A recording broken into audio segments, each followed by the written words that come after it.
Tacha hao, cinta niman hao ma. Hari ini hari Selasa, tanggal 20 Oktober 2020, kita akan masuk pada tema 5, pahlawanku. Subtema 1, perjuangan para pahlawan. Hari ini Lauso akan membahas pembelajaran 1 sampai dengan pembelajaran 3. Sebelum Lauso masuk ke pembelajaran, Lauso akan terlebih dahulu membacakan tujuan pembelajarannya. 1. Siswa mampu menceritakan kembali isi cerita dengan menggunakan bahasanya sendiri secara rinci. 2. Siswa mampu mengidentifikasi peninggalan kerajaan di masa Hindu. 3. Siswa mampu menyimpulkan sifat-sifat cahaya dan hubungannya dengan penglihatan dengan benar. Nah, sekarang mari kita masuk ke pembahasan muatan bahasa Indonesia KD 3.7 dan 4.7. Untuk dapat menjawab pertanyaan dengan tepat, pahami isi bacaan dengan cara menemukan semua informasi penting dalam bacaan. Informasi adalah sekumpulan data atau fakta yang diolah sehingga memiliki arti dan dapat dipahami oleh pembaca. Nah, contoh kata tanya. Ini ada contoh kata tanya dan digunakan untuk pertanyaan yang bagaimana ya. Nah, kita akan bahas satu-satu. Yang pertama, apa? Apa digunakan untuk menanyakan benda atau peristiwa. Lalu ada siapa digunakan untuk menanyakan tokoh di dalam cerita. Di mana digunakan untuk menanyakan tempat. Kapan digunakan untuk menanyakan waktu. Mengapa digunakan untuk menanyakan alasan atau sebab. Bagaimana digunakan untuk menanyakan cara, proses, atau tahapan. Nah, ini adalah contoh-contoh kata tanya dan penggunaannya ya. Jawaban tersurat atau tersirat di dalam teks. Jawaban tersurat berarti jawaban tertulis jelas pada kalimat-kalimat dalam teks. Sedangkan jawaban tersirat berarti jawaban harus disimpulkan dulu berdasarkan informasi dalam teks.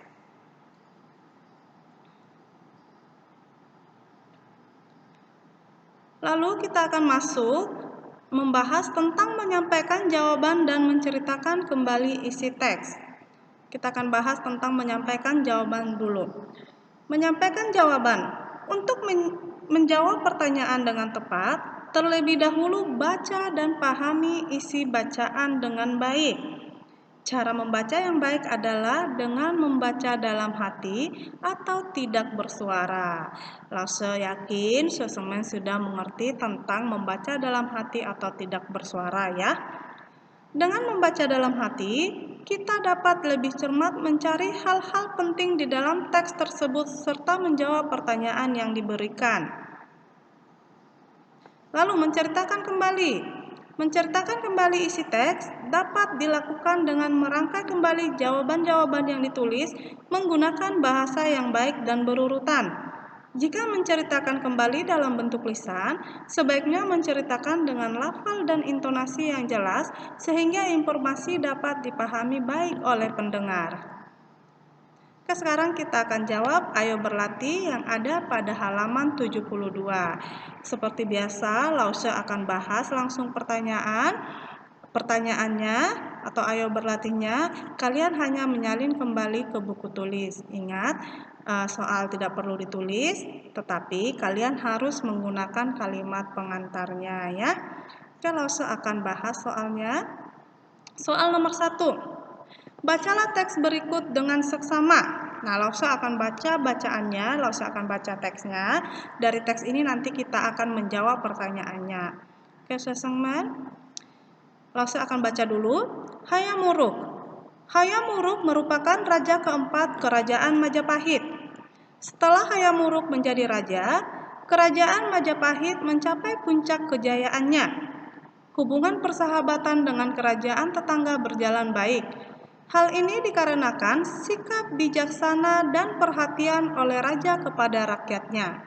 Untuk meningkatkan hasil pertanian rakyat yang tinggal di daerah pedalaman, Hayam Wuruk memerintahkan pembuatan bendungan tanggul dan saluran air untuk irigasi. Selain menjadi kerajaan maritim Majapahit, juga menjadi kerajaan agraris. Artinya, sebagian besar rakyat hidup dengan bertani atau bercocok tanam. Nah, itu adalah teksnya. Sekarang mari kita jawab pertanyaannya. A.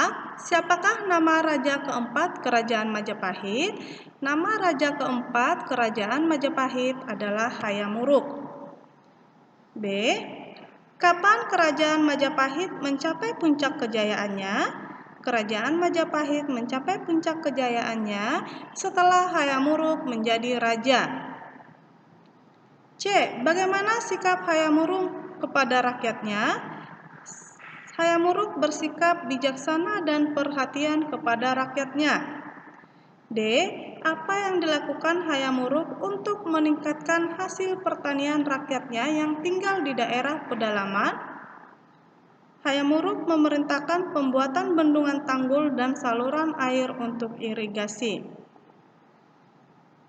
Pada masa kejayaannya, Majapahit menjadi kerajaan agraris. Apa yang dimaksud dengan kerajaan agraris? Yang dimaksud dengan kerajaan agraris adalah sebagian besar rakyat hidup dengan bertani atau bercocok tanam.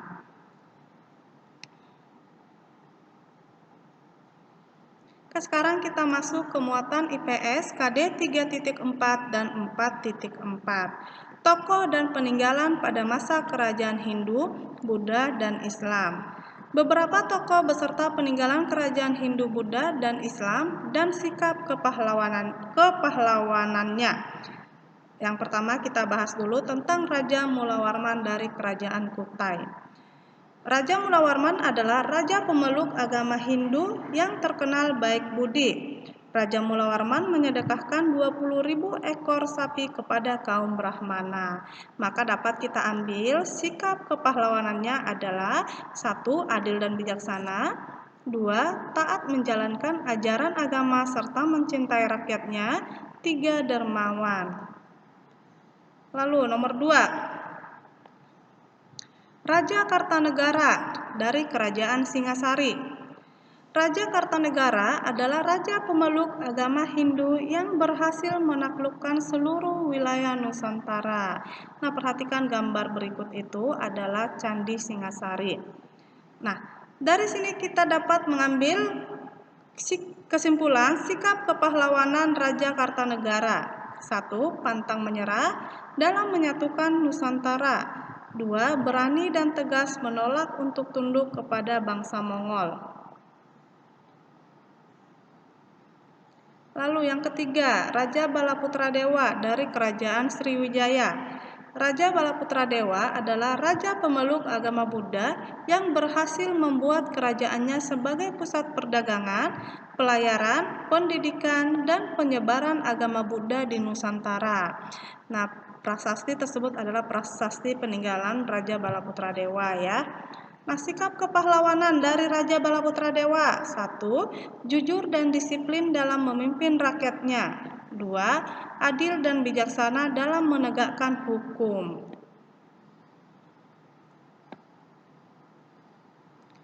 Lalu yang keempat, ada Sultan Iskandar Muda dari Kerajaan Aceh. Sultan Iskandar Muda adalah raja pemeluk agama Islam yang berhasil membuat kerajaan Aceh mencapai puncak kejayaannya. Nah, Masjid Raya Baitur Rahman adalah masjid peninggalan Sultan Iskandar Muda ya. Nah, sikap kepahlawanan yang dapat kita ambil dari Sultan Iskandar Muda adalah adil dalam menegakkan hukum, selalu mengutamakan kesejahteraan rakyatnya. Oke, nomor 5. Raden Patah dari Kerajaan Demak. Raden Patah adalah raja pemeluk agama Islam yang menjadi penguasa pertama Kerajaan Demak.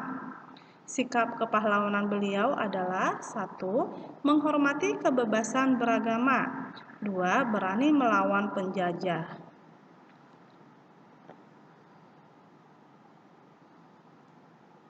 Oke, sekarang kita masuk ke muatan IPA KD 3.7 dan 4.7. Penerapan sifat-sifat cahaya. Cahaya berguna untuk membantu manusia melihat benda-benda sekitar, membedakan warna, melakukan kegiatan sehari-hari. Sifat-sifat cahaya antara lain merambat lurus, dapat menembus benda-benda bening, dapat dipantulkan, dan dapat dibiaskan. Nah, sekarang kita akan lihat percobaan sifat-sifat cahaya. Yang pertama, merambat lurus. Saat lubang sejajar, kamu dapat melihat cahaya lilin. Saat karton tersebut digeser dan tidak sejajar, kamu tidak dapat melihat cahaya lilin. Ini adalah contoh-contoh cahaya merambat lurus. Saudara perhatikan gambarnya, itu adalah contoh-contoh cahaya merambat lurus. Lalu sifat yang nomor 2, menembus benda-benda bening. Saat senter diarahkan ke papan melalui gelas bening, cahaya dari senter akan menembus gelas dan menyinari papan tersebut. Nah, ini adalah contoh-contoh cahaya menembus benda bening. Lalu sifat yang ketiga, cahaya dapat dipantulkan. Cahaya dapat memantul ketika terkena permukaan benda. Terjadi pemantulan teratur jika cahaya mengenai benda yang memiliki permukaan rata seperti cermin. Nah, ini adalah contoh-contoh cahaya dapat dipantulkan. Ya, saudara perhatikan contohnya. Lalu, yang terakhir, sifat cahaya dapat dibiaskan atau dibelokkan. Contoh, pensil yang dicelupkan ke dalam air, pensil akan terlihat patah dan lebih besar. Nah, ini adalah contoh cahaya dapat dibiaskan atau dibelokkan. Dasar kolam renang dapat tampak lebih dangkal karena airnya jernih, ya.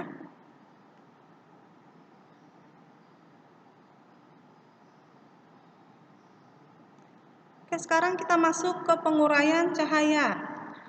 Contoh penguraian cahaya yang dapat kita lihat di kehidupan sehari-hari adalah pelangi. Pelangi terjadi karena cahaya matahari mengenai titik-titik air yang ada di udara. Lalu, cahaya tersebut akan terpantul dan terurai menjadi berbagai warna. Cahaya juga dapat diuraikan menggunakan kaca prisma.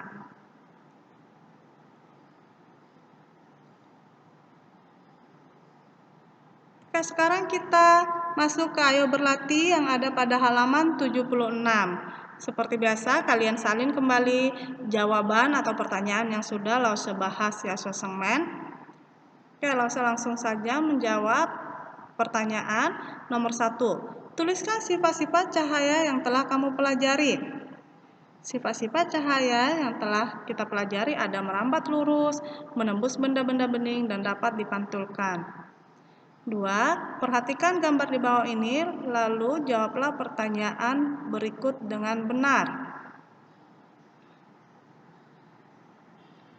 Jawaban untuk A, apa sumber cahaya pada percobaan di atas?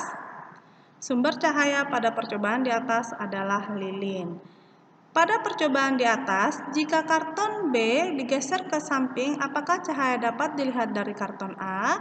Untuk jawaban yang B, apabila karton B digeser ke samping, maka cahaya tidak dapat dilihat dari karton A. Pertanyaan untuk bagian C, sifat cahaya apakah yang dibuktikan melalui percobaan tersebut?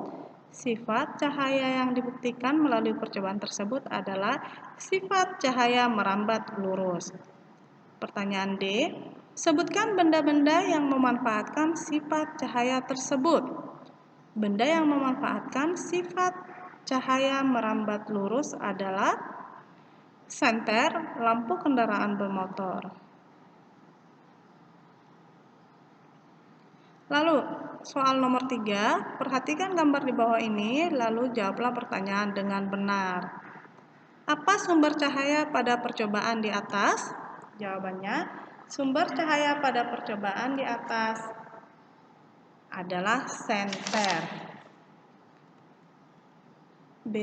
Sifat cahaya apakah yang dibuktikan melalui percobaan tersebut? Sifat cahaya yang dibuktikan adalah menembus benda-benda bening. C. Pada percobaan di atas, jika botol diganti dengan batu bata, apakah cahaya dapat menembus batu bata? Jelaskan. Cahaya tidak dapat menembus batu bata karena batu bata bukan benda bening, ya. Yang D. Sebutkan benda-benda yang memanfaatkan sifat cahaya tersebut. Benda yang memanfaatkan sifat menembus benda bening adalah kaca jendela yang bening, gelas kaca yang bening. Soal nomor 4, perhatikan gambar di bawah dan jawablah pertanyaan dengan benar. Perhatikan gambarnya. Sifat cahaya apakah yang dibuktikan melalui percobaan tersebut? Yaitu sifat cahaya dapat dipantulkan. Lalu yang B-nya, sebutkan benda-benda yang memanfaatkan sifat cahaya tersebut. Benda-benda yang memanfaatkan sifat cahaya dapat dipantulkan adalah cermin, kaca, spion, dan air jernih. C. Pada percobaan di atas, jika cermin diganti dengan papan kayu, apakah kamu dapat melihat bayanganmu? Jika cermin diganti dengan papan kayu, maka tidak dapat melihat bayangan, karena kayu tidak dapat memantulkan cahaya. Lalu yang nomor 5, perhatikan gambar di bawah, lalu jawablah pertanyaan dengan benar. Yang A, sifat cahaya apakah yang dibuktikan melalui percobaan tersebut? Sifat cahaya yang dapat dibiaskan atau dibelokkan. Lalu yang B-nya, tuliskan contoh kejadian pembiasan cahaya dalam kehidupan sehari-hari. Yang pertama, atau nomor 1, pensil akan tampak patah saat dimasukkan ke gelas yang berisi air. 2. Ikan akan terlihat besar dan dekat jika berada di dalam akuarium. 3. Kolam atau sungai akan terlihat dangkal jika airnya jernih. Lalu yang nomor 6, perhatikan gambar di bawah ini, lalu jawablah pertanyaan dengan benar. Pertanyaan yang A, apa sumber cahaya pada percobaan di atas? Sumber cahaya pada percobaan di atas adalah sumber cahaya matahari. Yang B, sifat cahaya apakah yang dibuktikan melalui percobaan tersebut? Sifat cahaya dapat dipantulkan. Apa kegunaan percobaan di atas bagi manusia? Kegunaan percobaan di atas bagi manusia adalah untuk menentukan waktu atau jam. Sekarang kita masuk ke Ayo Berlatih yang ada pada halaman 82, masih muatan IPA. Perhatikan gambar berikut. Apa yang terjadi saat cakram warna diputar? Jawabannya, cakram tampak berwarna putih. 2. Warna apa yang muncul setelah cakram warna diputar? Warna yang muncul setelah warna cakram diputar adalah warna putih. 3. Sifat cahaya apakah yang dibuktikan dari gambar di atas? Sifat cahaya yang dibuktikan dari gambar di atas adalah cahaya dapat diuraikan.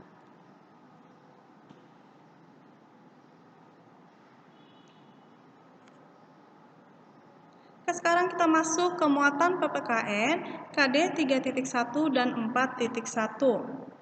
Hubungan simbol dengan makna sila keempat Pancasila. Pancasila merupakan dasar negara Republik Indonesia. Sila keempat berbunyi, kerakyatan yang dipimpin oleh hikmat kebijaksanaan dalam permusyawaratan perwakilan. Nah, banteng merupakan hewan sosial yang suka berkumpul sehingga sila ini mengibaratkan masyarakat Indonesia yang senang berkumpul untuk bermusyawarah dalam mendiskusikan sesuatu. Nah, simbol sila keempat Pancasila adalah kepala banteng.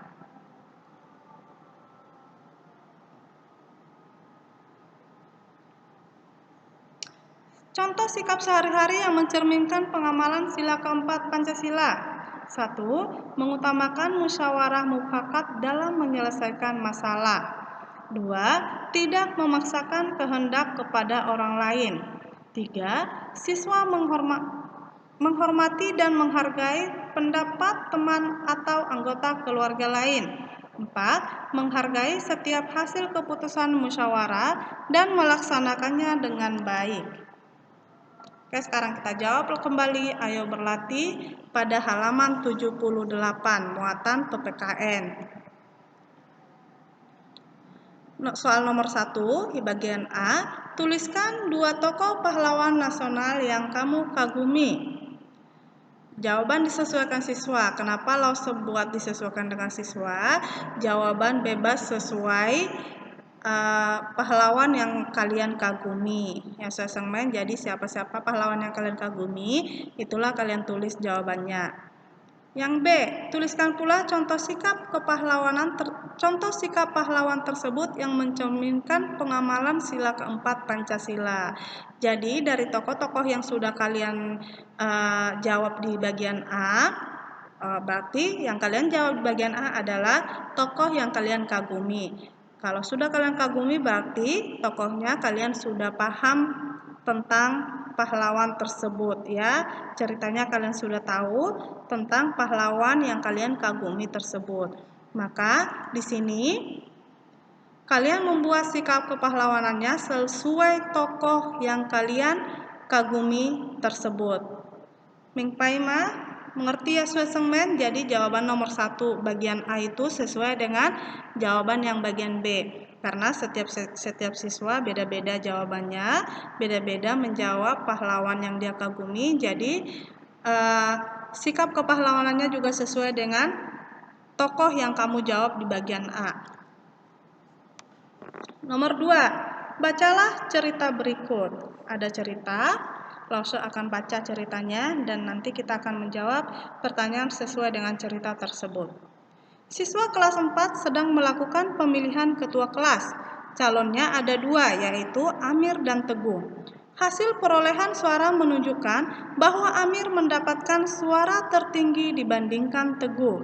Namun, Teguh tidak setuju dan marah karena dirinya tidak menjadi ketua kelas. Nah, pertanyaan yang A. Apakah kegiatan pemilihan ketua kelas tersebut telah menerapkan pengamalan sila keempat pada Pancasila? Kita lihat jawabannya, iya, karena pemilihan ketua kelas diperoleh dari pengambilan suara siswa. Yang B. Bagaimana sebaiknya sikap Teguh terhadap hasil pemilihan? Teguh sebaiknya tidak memaksakan kehendak kepada orang lain dan menghargai hasil keputusan musyawarah. Ya.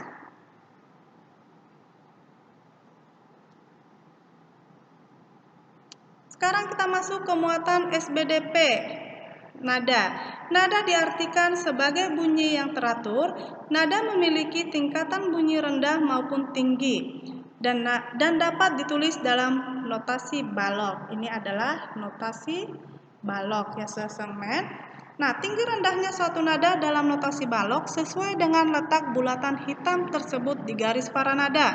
Semakin tinggi letak bulatan hitam, maka semakin tinggi pula suatu nada dan sebaliknya ya. Nah, ayo berlatih halaman 79. Nah, di situ sebenarnya ada 2 judul lagu, yaitu Mars Pancasila dan Maju Tak Gentar. Nah, sekarang kita akan membahas tentang lagu Mars Pancasila dulu. Untuk Maju Tak Gentarnya kita akan bahas di next video selanjutnya ya. Oke, kita dengarkan dulu lagunya untuk menjawab pertanyaan ayo berlatih tersebut. Mars Pancasila atau Garuda Pancasila.